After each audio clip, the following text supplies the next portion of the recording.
What's good and happy holidays, folks. It's that time of the year to reflect and be thankful about your life. So in today's video, we're going to meet 3 of the most pathetic and sad creeps that Chris Hansen has ever encountered while making this glorious show. So sit back and take in all the cringe with me. And don't forget to drop a like on this video if you love my TCAP reactions. But without any further ado, let's meet our first creep who was brought to complete tears once confronted by Chris Hansen. Come on in. I made some sweet tea. It's on the table. I just gotta put this stuff in the washer real quick. So this is Rolando Resto Cruz. He's 28 years old, and you're about to find out that he is actually a staff sergeant in the military. So this dude pulls up in a fancy big red truck paid for by Uncle Sam himself, and he in his off time is out here prowling chat rooms under the name Married and Looking for Fun. Great username, by the way. Hoping to meet people less than half his age for quite nefarious reasons. Anyways, as he's walking up to this house, bro looks like he's absolutely chilling, and honestly, this is the best when you know how bad their day is about to become. But for now, you just see the absolute joy in their face when they first approach the house, thinking that all of their sick dreams are about to become true. But sadly for Resto Cruz here, he doesn't realize he is actually living in a nightmare today. The treat, if you will, was sweet tea. Resto Cruz comes in, sees the tea, pours himself a glass, and makes himself right at home. Iced tea? Oh, how you doing, sir? Good. How much have a seat? In one of the most rapid reveals we've seen, this man, he goes directly for that big unassuming glass of cold iced tea and starts pouring up for himself. And just as he does that, the man himself, Chris Hansen, steps from the shadows to make his reveal. Oddly, this doesn't seem to faze Rolando too much at first, and he tries to play it off cool, but by the end of this video, he is absolutely not going to be playing it cool anymore. Let's just say that. Well, who are you here to see? I was going to meet her. That's it. Meet who? Your daughter.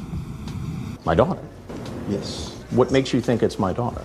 I was just fooling around, sir. Yeah, this dude actually thinks Chris Hansen is the decoy's father, and instead he tries to go to the sympathy route by immediately fessing up to what he's done and claiming that he knows it was wrong, and he's just hoping at this point that probably Chris Hansen isn't about to pummel him like most fathers would in this situation. I'm sure if you're a parent out there, you would do the exact same thing. But sadly for him, a little tussle with Chris would have been much easier for him than the legal battle and life-altering court cases he's about to face now that he's decided to show up here like a creep.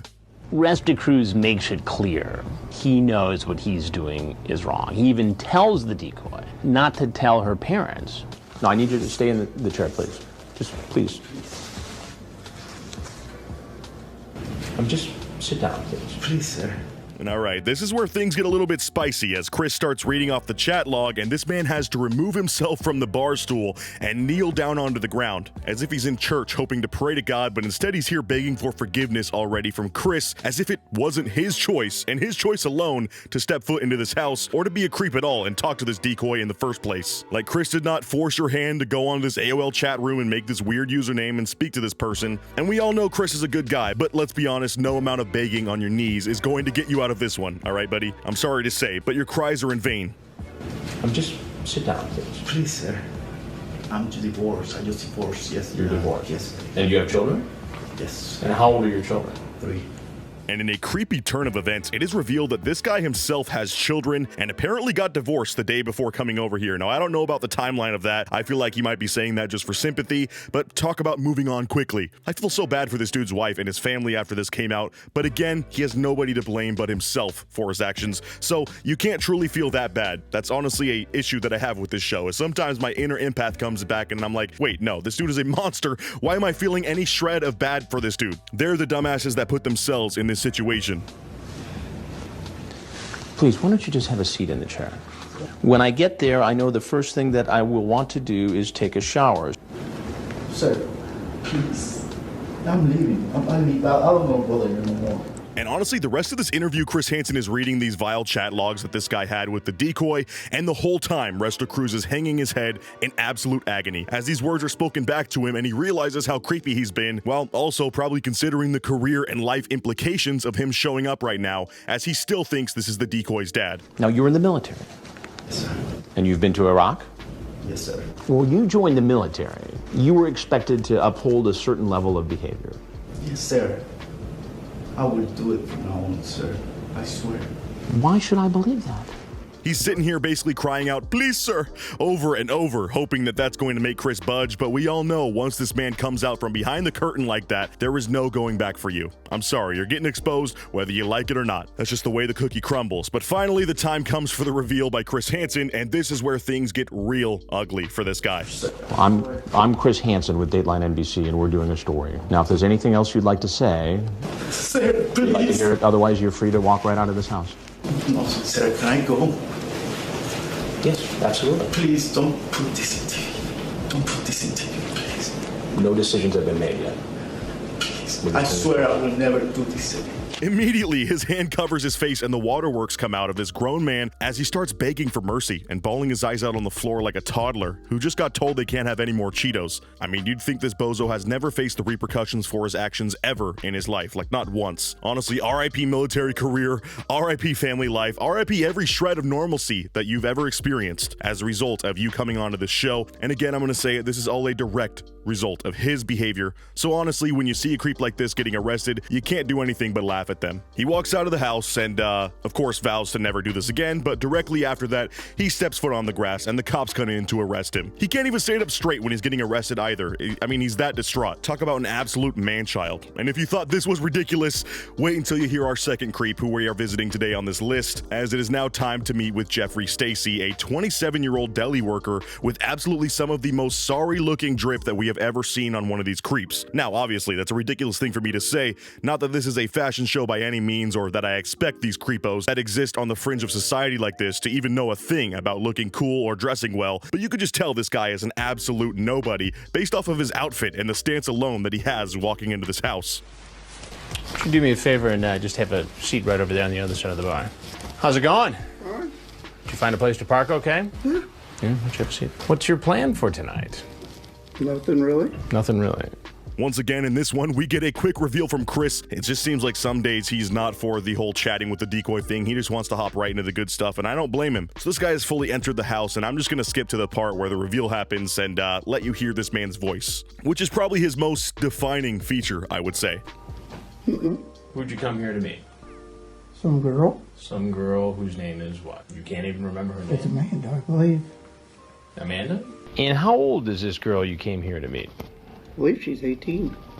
18. Mm-hmm. Because I thought she said she was 18. You want to try again? Mm-hmm. That's what I thought.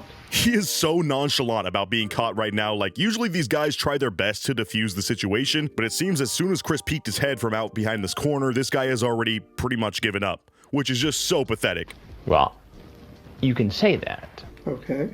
but I have the transcript of the conversation. I don't know. You don't know? No. You got to have a better answer than that. I didn't think she was 15. That's not what it says here in the transcript of the chat. I've read the whole thing, so you might as well just tell me.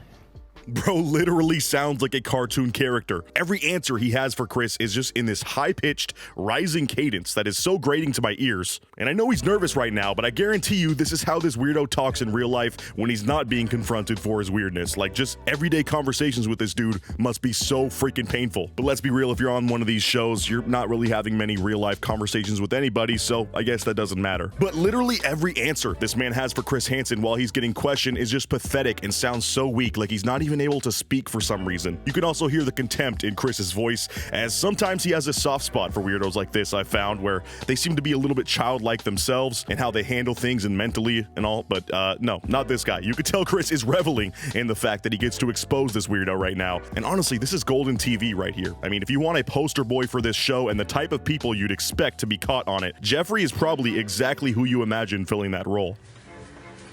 Do you want to go through the exercise again where we talk about what age is right here in the chat? No, because I don't remember.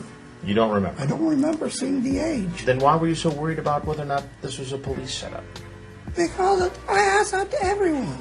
And this idiot just keeps exclaiming, "I didn't know she was that young," as if the decoy didn't explicitly state like 10 different times their actual age in this chat. And honestly, the frustration level is rising by the minute for poor old Chris here, who is being a champ right now and has to put up with being face to face with this monster, who is also just so annoying to speak to. Like, that combo right there would make me so over this one if I was in Chris's shoes. But my favorite part is when he asks him why he was so worried about this being a police sting, since he apparently didn't know the decoy's age, and he just says says he asks that to everyone. That's right, this poor guy is worried about cops around every corner, and you might wonder why you would be that way unless you were constantly breaking the law. So that just tells me this dude is a menace in these chat rooms and knows that he is constantly doing things that could land him in the slammer. But anyways, after dealing with this cringe lord for as long as he can, Chris finally does the reveal, like he always does at the end of these interactions, and that is where this bozo finally stops squealing his obnoxious noises out of his mouth and moseys out of the house like the sorry sap he is, only to get arrested. This is actually one of the most extensive interrogation tapes as well that we ever got on the show. Feel free to go watch it after this one, or if you haven't seen my full reaction to this episode, go do that, because the depths this creep goes to in order to gain some semblance of compassion or sympathy from these cops is laughable, and honestly just adds to the cringe of his persona. So definitely deserve to be on this list. Now it's finally time to move on to the third and final creep that I wanted to showcase for you all today, who equally has nothing going for him, and I think he has one of the most, well, shocking behaviors that we have ever seen on this show, and that's saying something. But wait, of course, before we get into that last guy, drop a like on this video, and if we can get to 9 likes on this one, I'll chug a 2-liter of Mountain Dew and burp the alphabet for you. I know it's exactly the thing you came here to see, but anyways, our last creep is 24-year-old Raimundo Anguiano, who is meeting a decoy more than a decade younger than him. I'll let you do the math on that one, but yeah, he walks up in a similar drip level to our last creep, aka decked out in the creep uniform. We got some great solid grown man sandals action with a pair of shorts and a t-shirt that look like they must have been picked out by his mommy. And this dude's awkward gait as he walks up to the door already tells you everything you need to know about the guy. But don't let his innocent, dorky nature fool you. This guy is a freak, and his chat logs prove it, sadly. Obviously, I can't go into too much detail with that, but let's just say this man who's using the username in these chat rooms, True Sweet Guy 69, was a little more than sweet with this decoy. He finally enters the house and lets his true freak flag fly by trying to chase the decoy into the back room. Something that is utterly terrifying about that. I don't really like to think what would have happened if this wasn't a sting, but thankfully Chris was behind that curtain waiting for him like the final boss of a freaking video game, and it's time for this creep to sit down and face the wrath of Mr. Hansen for a bit. How you doing? Why don't you have a seat right over there? We were talking online, and I just wanted to come and meet her.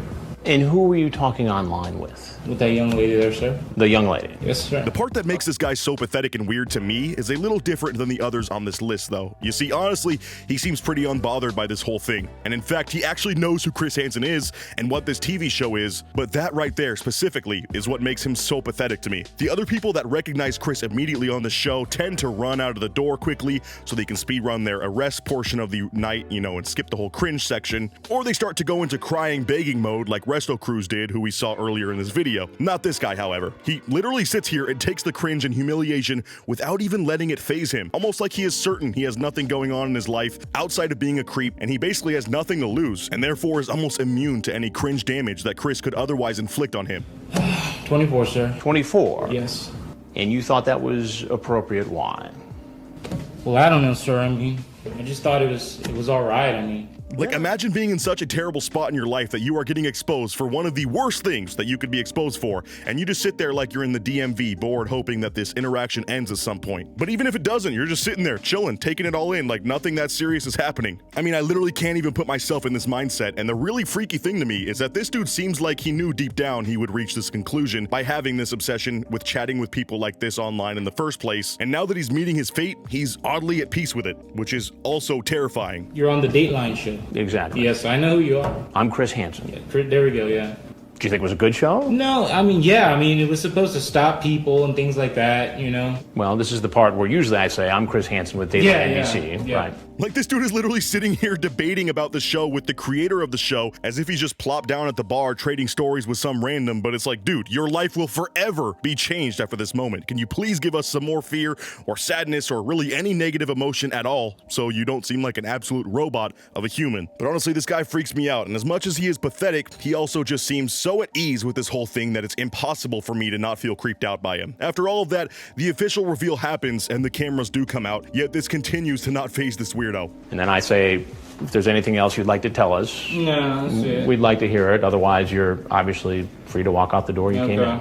True Sweet Guy 69 probably knows he's about to face yet another confrontation. He simply walks out of the door after giving his final thoughts to Chris Hansen and gets arrested, all without a shred of emotion or regret. He is just at peace with the fact that he's a creep and that's not ever changing, and he probably knew deep down he was going to get caught at some point. So if that story creeped you out or any of the other 2 stories in this episode made you crack up, don't forget to drop a like and subscribe, as it helps the channel out a ton, like a ridiculous amount, and I am super thankful to all of you that watch and support my videos. More TCAP lists on the way in the future. Let me know what kind of lists you would like to see, and as always, I'll catch you all in the next video. Until next time, peace out.